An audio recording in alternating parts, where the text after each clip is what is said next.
Welcome to Type Evolution. You can call me Olympia. This is the continuation of the series about the instinctual stackings as monsters, or more simply as their darkest selves. This is going to be the fifth video of the series and the second video of the Synflow stackings. I recommend you to watch the previous videos as well. This video is going to be about the sexual self-preservation stacking, also called SXSP. This is the stacking that typically represents the deadly seducer. More on that later. First, what are the instinctual stackings? The instinctual stackings derive from the personality theory of the three instincts, which is most notably mentioned in the enneagram. The three instincts are self-preservation, sexual, and social, and abbreviated as SP, SX, and SO. These three instincts are ordered from most personally valuable to least personally valuable in each individual, creating 6 stackings: SPSX, SXSO, SOSP, SPSO, SOSX, and SXSP. You can group the stackings into so-called flows. The Synflow, going with the flow of life, the mainstream, which are SPSO, SOSX, and SXSP. Or Contraflow, going against the flow of life, SPSX, SXSO, and SOSP. The main difference between the dark Synflow and the dark Contraflow stackings is the fact that the Synflow stacking always retains a certain humanity, whereas SPSX devolves into a beast-like state and appearance. The SXSP stacking is still primarily concerned with human attraction and connection, which counteracts the potential bestiality of social instinct lust. A classic example is the sexy vampire versus the beastly vampire.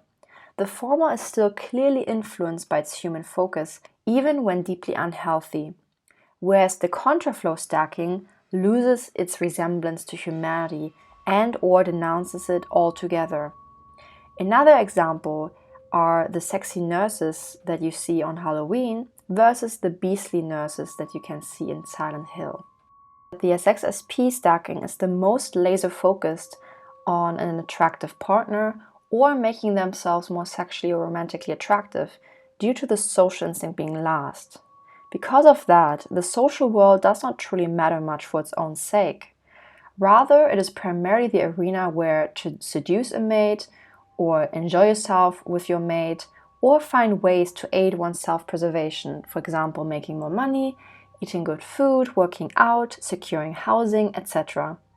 Self-preservation can be indulged in for one's own enjoyment, but many times it is used directly in order to make oneself more attractive in the eyes of potential mates or your own mate. The lifestyles of SXSP and SPSX individuals can be quite similar, if not identical in certain cases. However, the SXSP individual ultimately tends to be more obsessed with passion, attraction, procreation, and bonding with a romantic partner or a substitute. SXSP individuals are rarely truly happy when they are single, even if they have many friends, and often they attempt to find substitutes for an intimate relationship if they are unable to find one. By the way, this can apply to anyone who has the SX instinct first or second, but this is especially the case for SXSP.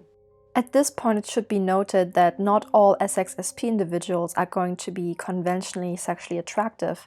However, because of their instinctual stacking, they usually attempt to be so.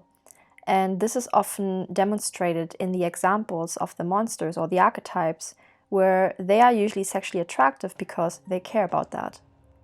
Their desire for being attractive is manifesting as them actually being attractive. But of course, in real life, that is not always the case. Dark SXSP individuals try their best at seducing their desired mate, either through sexual charisma or with their resources, even if it may result in the death of someone or even themselves. Hence, I call them the deadly seducer.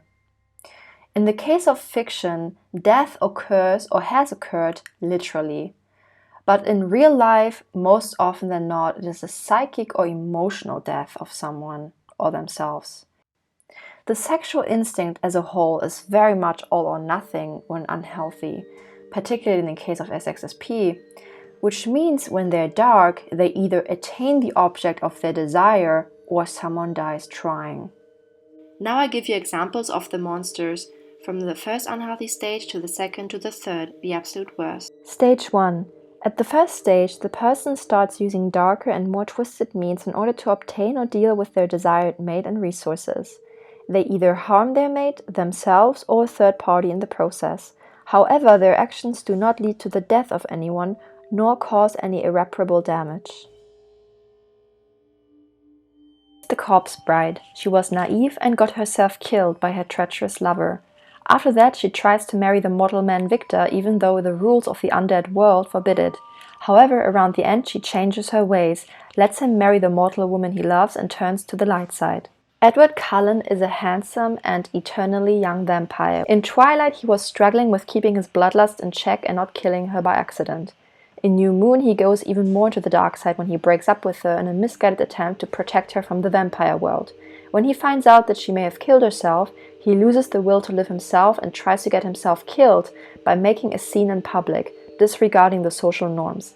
However, at the end, he reconciles with Bella and they continue their relationship. Here are two dishonorable mentions that did not make the cut because they were not monstrous or dark enough. They would probably count more as gray zone, but they displayed a few dark side traits. Darker. At the second stage, the person starts getting lost in their obsession with attractiveness, seduction techniques, and acquisition of resources. They end up killing people or themselves, or being harmful in irreparable ways. However, they may secretly be tormented by their dark behaviors and feel some remorse. Their grasp on their self-preservation declines, which becomes another source of obsession. Dorian Gray is obsessed with staying forever young and good-looking. He wants to indulge in every vice and enjoys his riches to the fullest.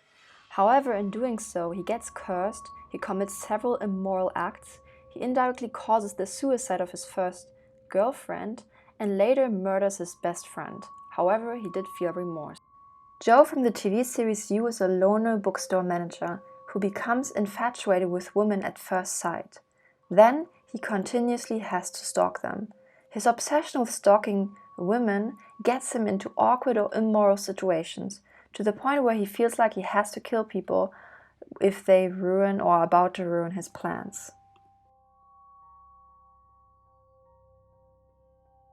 Lucille Sharp was in an incestuous relationship with her brother for many years. She arranges marriages and then kills the woman for money. Once her brother actually falls in love with one of those women, she becomes furious and kills him. After that, she tries to kill the woman as well. One of her quotes summarizes the deadly seducer at their worst very well. She says, "The marriages were for the money, of course, but the horror was for love. The things we do for love like this are ugly, mad, full of sweat and regret. This love burns you and maims you and twists you inside out. It is a monstrous love, and it makes monsters of us all."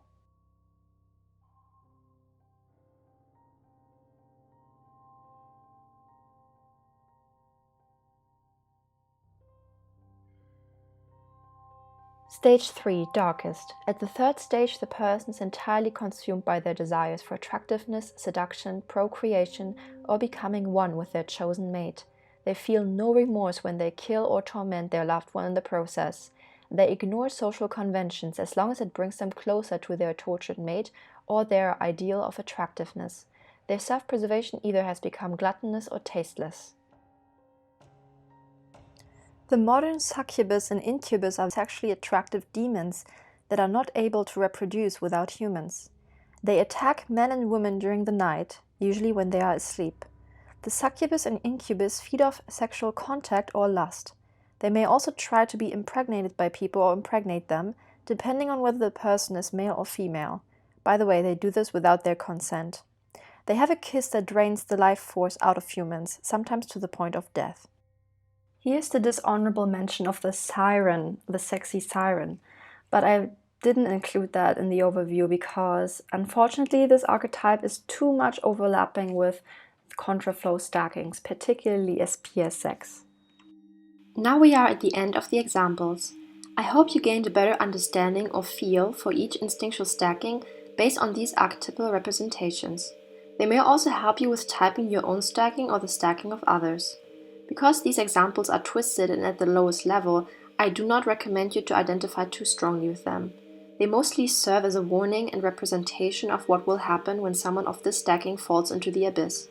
When it comes to typing yourself, don't be swayed too much by which monsters or characters you fancy the most, but rather which ones seem most relatable to your instinctual drives and your own dark side.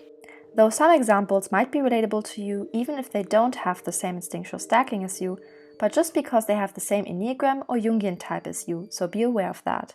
In that case, compare yourself to the other examples, if they are also suitable to your dark side. Then you could be the SPSO stacking. Also, some characters span across several different stackings based on the representation in different media or times. At last, I want to point out that our inner monster awakes the more we fail to tend to our instincts or the more they were traumatized. In the case of SXSP, matters of the sexual instinct and self-preservation were traumatized, got out of hand, and or its needs could not be met. The person's instinctual being is suffering. The more so, the worse the monster will be. The only way to prevent this from happening or to reverse the process is to meet and heal the needs of the instincts. I go more in detail with this in my previous videos and probably future videos to come.